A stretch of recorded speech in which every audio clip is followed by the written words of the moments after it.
सबसे पहले बात करते हैं आज की बड़ी खबर की। संसद में SC/ST रिजर्वेशन को लेकर पारित 126वां संविधान संशोधन विधेयक उत्तर प्रदेश विधानसभा में चर्चा के बाद विधेयक सर्वसम्मति से विधानसभा में पारित हो गया। रिजर्वेशन पास करने के लिए विशेष सत्र बुलाया गया। विधेयक पास होने के बाद विधानसभा की कार्यवाही आपको बता दें कि अनिश्चितकालीन समय के लिए स्थगित कर दी गई। योगी आदित्यनाथ के संबोधन के दौरान विपक्षी दल के विधायकों ने नारेबाजी की, जिस पर मुख्यमंत्री ने पलटवार करते हुए कहा कि विपक्षी दलों को गरीबों की फिक्र नहीं है। तो मुख्यमंत्री ने यहां पर विपक्षी दलों पर हमला बोलते हुए कहा कि हमने गरीबों तक योजनाएं पहुंचाई हैं। हमने सरकार ने तमाम योजनाएं किसी भी वर्ग विशेष के आधार पर तैयार नहीं की है। गरीब का हित नहीं चाहते विपक्षी दल, इसीलिए इस तरह का प्रदर्शन, इस तरह का विरोध लगातार किया जा रहा है। हमारी सरकार ने बिना भेदभाव के काम किया है। मुख्यमंत्री ने अपने संबोधन में इन बातों का जिक्र किया।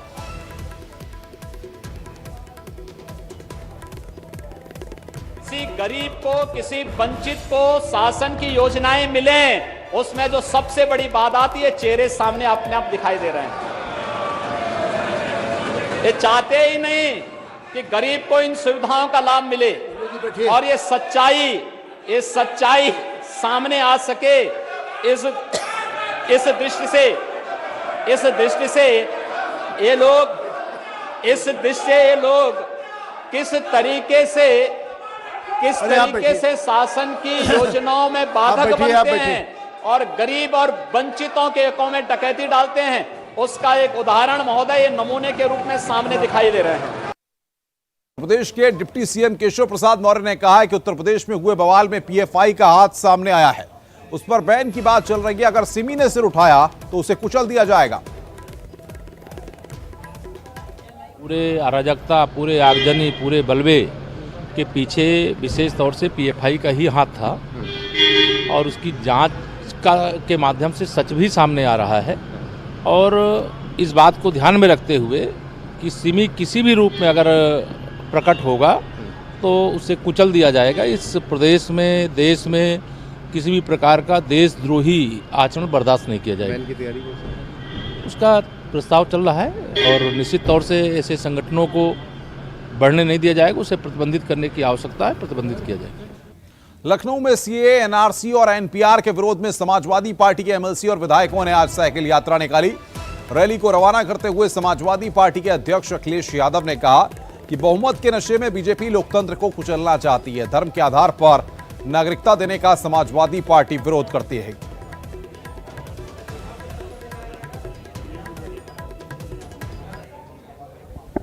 अपने बहुमत की ताकत से लोकतंत्र को कुचल रही है।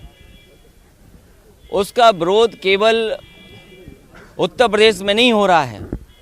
भारतीय जनता पार्टी ने जो फैसले लिए हैं लोकतंत्र में, उसका विरोध पूरे देश और दुनिया में हो रहा है। जो सिटीजन अमेंडमेंट एक्ट है, आप नागरिकता किस आधार पर देना चाहते हैं? आप धर्म के आधार पर देना चाहते हैं। आप चाहते हैं कि मुसलमान को नागरिकता न मिले और कहीं ना कहीं तुष्टीकरण की राजनीति भारतीय जनता पार्टी कर रही है। NPR और NRC जैसे तमाम मुद्दों के खिलाफ समाजवादी पार्टी विरोध प्रदर्शन का अनूठा तरीका इख्तियार कर रही है। आप देख सकते हैं कि साइकिल यात्रा समाजवादी पार्टी के विधायकों की शुरू हुई है और ये साइकिल यात्रा पार्टी कार्यालय से शुरू होकर विधान भवन तक जाएगी। चूंकि आज विधान भवन में एक दिवसीय विशेष सत्र भी है, लिहाजा यहाँ से तमाम विधायक साइकिल से विधान भवन तक जा रहे हैं और सरकार की नीतियों के खिलाफ जो है वो हल्ला बोल रहे हैं। NPR किस तरह से किसान विरोधी है, किस तरह से अल्पसंख्यक विरोधी है, इन तमाम बातों को जो है वो तमाम विधायक अपने गले में लिख कर लगाए हुए हैं। अखिलेश यादव ने इस साइकिल यात्रा को हरी झंडी दिखाकर रवाना किया है और आज विधान भवन के भीतर जो एक दिवसीय सत्र है उसमें भी समाजवादी पार्टी के विधायक इन तमाम मुद्दों पर अपना विरोध प्रदर्शन करेंगे। विरोध का अखिलेश यादव का अपना यह अनूठा तरीका है। कैमरा पर्सन सरबजीत के साथ मोहम्मद शबाब, न्यूज़ 18 लखनऊ। यूपी कैबिनेट की बैठक में 47 प्रस्तावों पर मोहर लगी है। कैबिनेट की बैठक में राज्यपाल की सुरक्षा में 4 गाड़ियां बढ़ाई गईं। नगर निगम मथुरा वृंदावन के सीमा विस्तार पर मोहर लगी है। कानपुर सिख दंगा मामले में एसआईटी को पुलिस थाने में बदलने का प्रस्ताव पास हुआ है।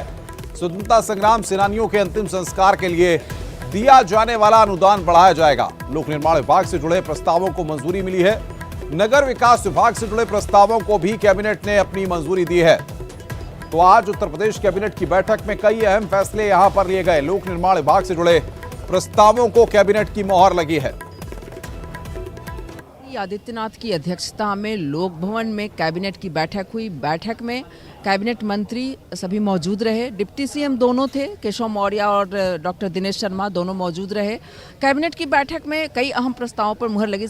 कुल 47 प्रस्ताव पर मुहर लगी, जिसमें अहम प्रस्ताव हैं जो सिख दंगे हुए थे 84 में कानपुर में, उसके लिए एसआईटी की गठन किया गया था और जो एसआईटी टीम है उसके लिए थाने अधिसूचित किए जाने के प्रस्ताव पर मुहर लग गई है। और साथ ही साथ एक और अहम प्रस्ताव है जो राज्यपाल की सुरक्षा से संबंधित है। राज्यपाल की सुरक्षा में 4 गाड़ियों को बढ़ाया गया है और उस प्रस्ताव पर भी कैबिनेट ने मुहर लगा दी है। और मथुरा वृंदावन की सीमा विस्तार पंचायत नगर निगम के सीमा विस्तार पर भी कैबिनेट ने मुहर लगा दी है। तो अलग अलग जो है नगर पंचायतों का भी सीमा विस्तार किया गया है। तो इस तरह से कुल 47 प्रस्तावों पर कैबिनेट ने मुहर लगाई है। लेकिन अहम प्रस्ताव जो हैं उसमें एक प्रस्ताव राज्यपाल की सुरक्षा को लेकर के भी है।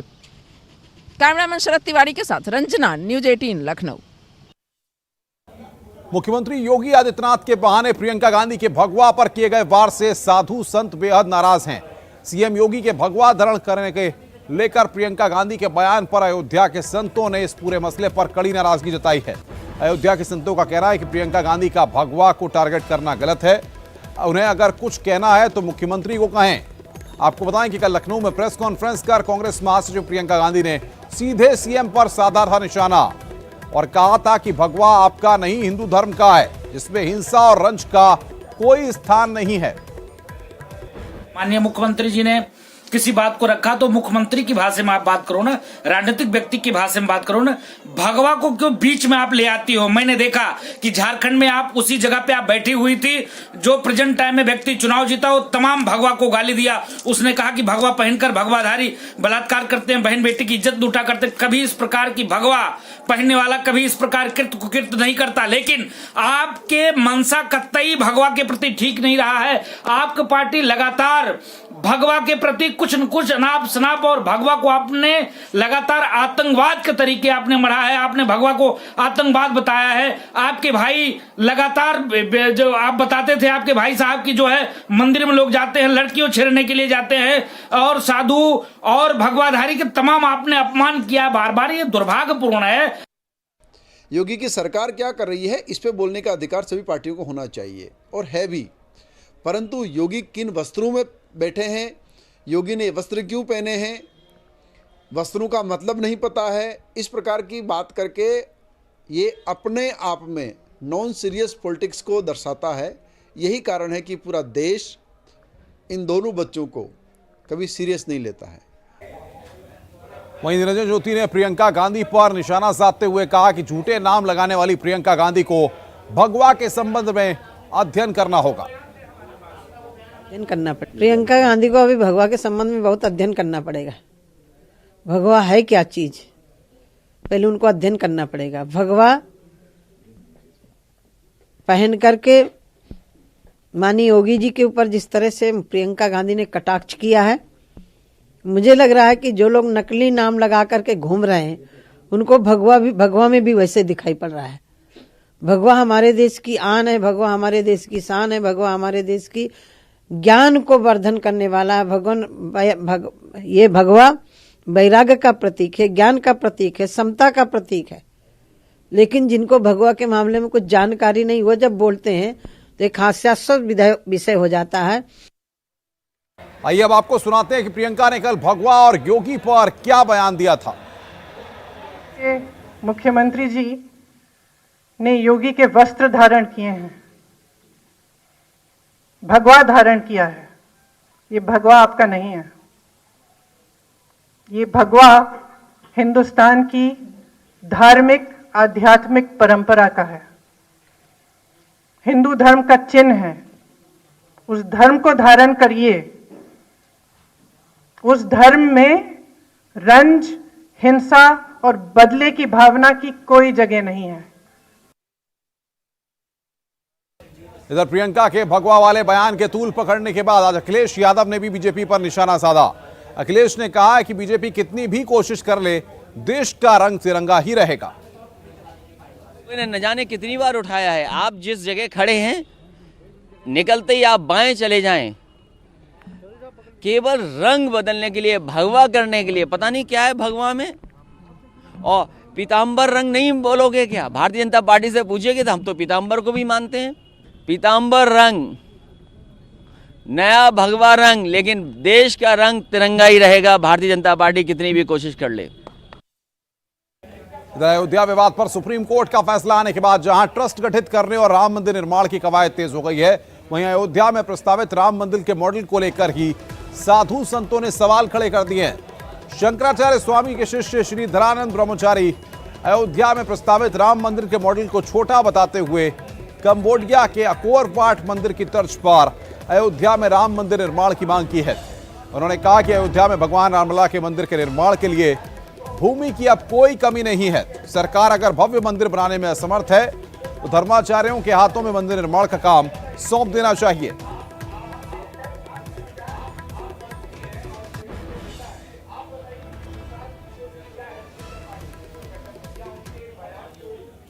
जनरल मनोज मुकुंद नरवणे नए आर्मी चीफ बने हैं। जनरल नरवणे ने सेना प्रमुख का पदभार संभाल लिया है। जनरल नरवणे ने बिपिन रावत की जगह पदभार ग्रहण किया है। बिपिन रावत ने नरवणे को अपना पदभार सौंपा है। बड़ी खबर इस वक्त की, जनरल मनोज मुकुंद नरवणे नए आर्मी चीफ बने हैं। उन्होंने अपना पदभार ग्रहण कर लिया है। जनरल नरवणे ने सेना प्रमुख का पदभार संभाल लिया है।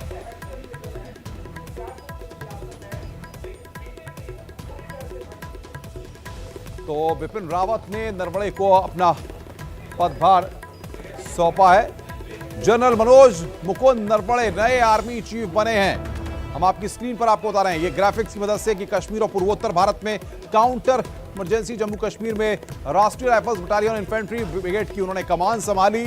श्रीलंका में शांति मिशन दल का भी हिस्सा रह चुके हैं नरवणे, तो उनके बारे में विस्तार से हम आपको बता रहे हैं। म्यांमार में भारतीय दूतावास में भी उन्होंने वहां पर सेवाएं दी हैं।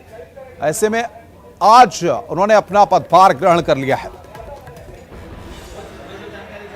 बिपिन रावत आज सेना प्रमुख के पद से रिटायर हो गए। अपने कार्यकाल के आखिरी दिन उन्होंने वॉर मेमोरियल पर शहीदों को श्रद्धांजलि दी और विजिटर बुक में अपना संदेश लिखा। इससे पहले साउथ ब्लॉक में जनरल रावत को गार्ड ऑफ ऑनर दिया गया। बिपिन रावत अब सीडीएस का पद संभालेंगे, जिसके तहत वे थल सेना, वायुसेना और नौसेना के साथ साथ रक्षा मंत्रालय और पीएम के नेतृत्व वाले न्यूक्लियर कमांड अथॉरिटी के सलाहकार के तौर पर भूमिका निभाएंगे।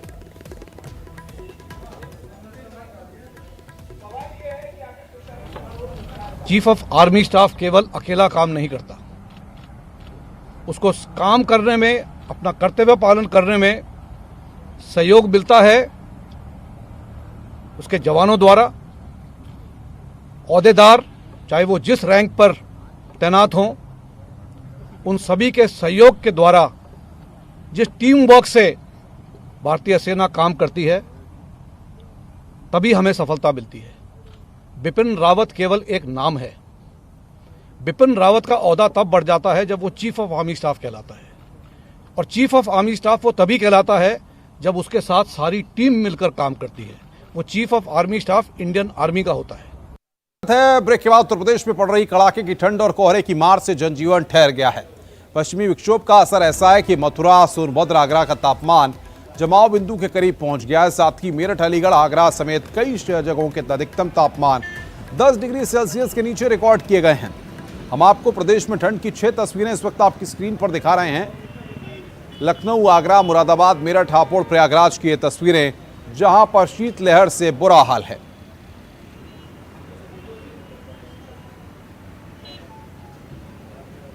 लखनऊ, आगरा, मुरादाबाद, मेरठ, हापुड़, प्रयागराज, ये 6 जगहों की तस्वीरें सिर्फ बानगी भर हैं। बाकी तो समूचे उत्तर प्रदेश में ठंड का प्रकोप लगातार जारी है। इधर सोनभद्र में ठंड के चलते जनजीवन अस्त व्यस्त हो गया है। सोनभद्र का चुर क्षेत्र प्रदेश में सबसे ठंडा रिकॉर्ड किया गया है, जहां बीती रात तापमान 0.8 डिग्री तक पहुंच गया। लोगों का कहना है कि उन्हें नगर पंचायत से अलाव की भी व्यवस्था नहीं की जा रही है।